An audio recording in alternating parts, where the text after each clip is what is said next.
When we talk about the greatest military minds in history, one name rises above nearly all others: Alexander the Great. Born in 356 BC in the ancient kingdom of Macedon, he would go on to do what few even dared to dream: build one of the largest empires the world has ever seen, stretching from Greece to Egypt, through Persia, and all the way into India.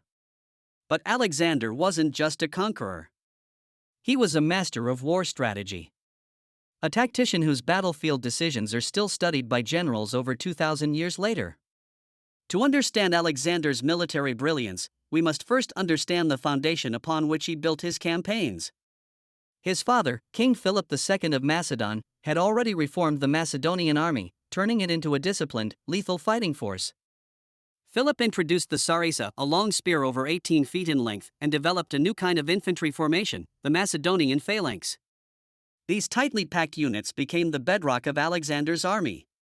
But Alexander didn't just inherit a powerful army. He transformed it. He took Philip's innovations and combined them with unmatched ambition, relentless speed, and a deep understanding of terrain, enemy psychology, and political manipulation. At the heart of Alexander's strategy was combined arms warfare, the seamless integration of different military units: heavy infantry, cavalry, archers, siege engines, and even naval forces when necessary. His campaigns showed a mastery of coordination, where each unit had a purpose that reinforced the others. Let's break down his strategic philosophy by examining key elements of his warfare and the legendary battles that showcase them. 1. The phalanx and the anvil hammer strategy. The Macedonian phalanx was the backbone of his force. Each soldier, or peasiteros, carried a sarissa too long for enemies to get close. But the phalanx wasn't designed to win battles on its own. It was the anvil, the element that held the enemy in place. The hammer? That was Alexander's companion cavalry. Personally led by Alexander himself, these elite horsemen were the most trusted and lethal unit in his arsenal. Once the phalanx pinned the enemy down, Alexander would sweep around with his cavalry and deliver the crushing blow from the side or rear. This hammer and anvil tactic became his signature and worked time and again. 2. The Battle of Gaugamela, speed and surprise. In 334 BC, Alexander crossed into Asia Minor and met his first Persian force at the Gaugamela River. Conventional wisdom said he should wait until morning. The river was high, the enemy prepared. But Alexander attacked immediately. He led a direct charge across the river, catching the Persian forces by surprise. Why did he take the risk? Because speed was one of his most potent weapons. He understood the value of momentum, not just physical, but psychological. He knew the Persian satraps weren't expecting a full assault. His gamble worked. The Persians were routed. It was a statement: Alexander had arrived. 3. The Battle of Issus, terrain and tactical vision. The next major clash came at Issus in 333 BC.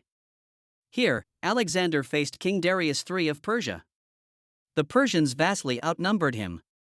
But Alexander used the terrain, a narrow coastal plain, to neutralize the enemy's numbers. The phalanx held the Persian line.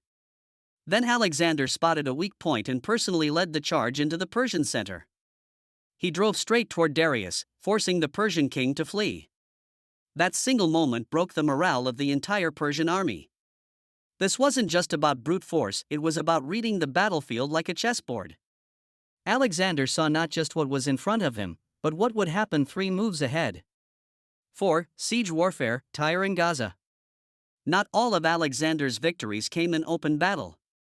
His siege of Tyre in 332 BC showed strategic patience and engineering brilliance. Tyre was a city on an island, protected by thick walls and the sea. Most generals would have gone around it. Not Alexander. He ordered his men to build a causeway stretching nearly a kilometer into the sea to reach the city's walls. Under constant enemy fire, it took months. But he never gave up.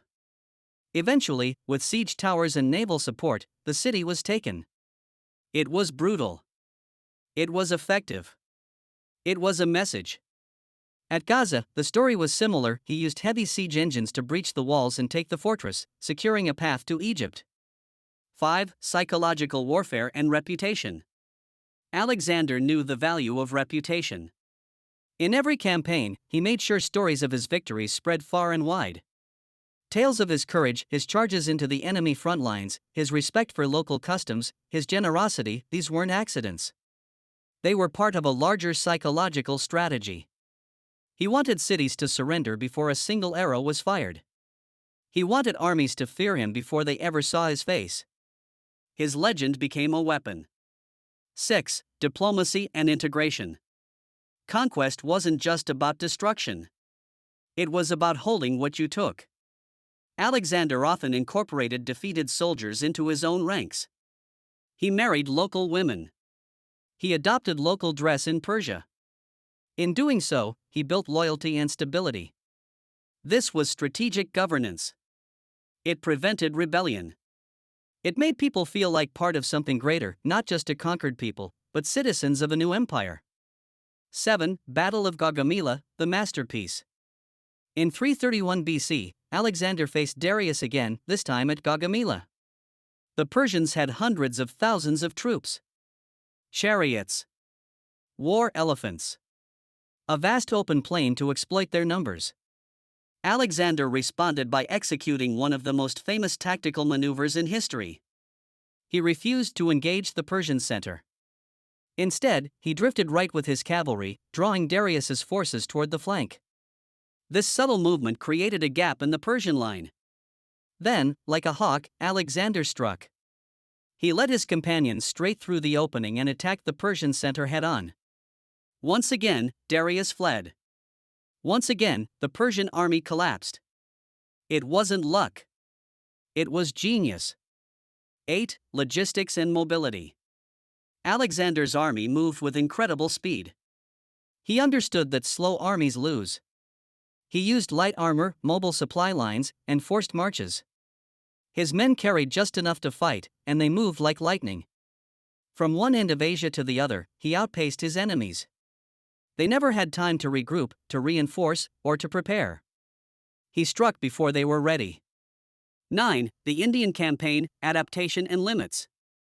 When Alexander crossed into India, he faced new challenges: climate, unfamiliar terrain, and war elephants. At the Battle of the Hydaspes, he faced King Porus, whose war elephants shattered traditional formations. Alexander adapted. He used his archers and javelin throwers to isolate and confuse the elephants. Then he launched a surprise river crossing and flanked Porus's forces.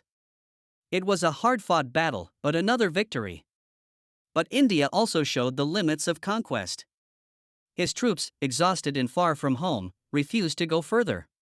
For the first time, Alexander had to turn back. Even the greatest conqueror in history had boundaries, not of ambition, but of human endurance. 10. Legacy of strategy. Alexander's death in 323 BC left an empire too vast to hold. But his legacy lived on. His strategies were studied by Romans, Byzantines, Ottomans, and modern generals. His hammer and anvil tactic is still taught in military academies today. His belief in speed, adaptability, and psychological warfare remains timeless. He showed that victory wasn't just about numbers. It was about leadership. It was about vision.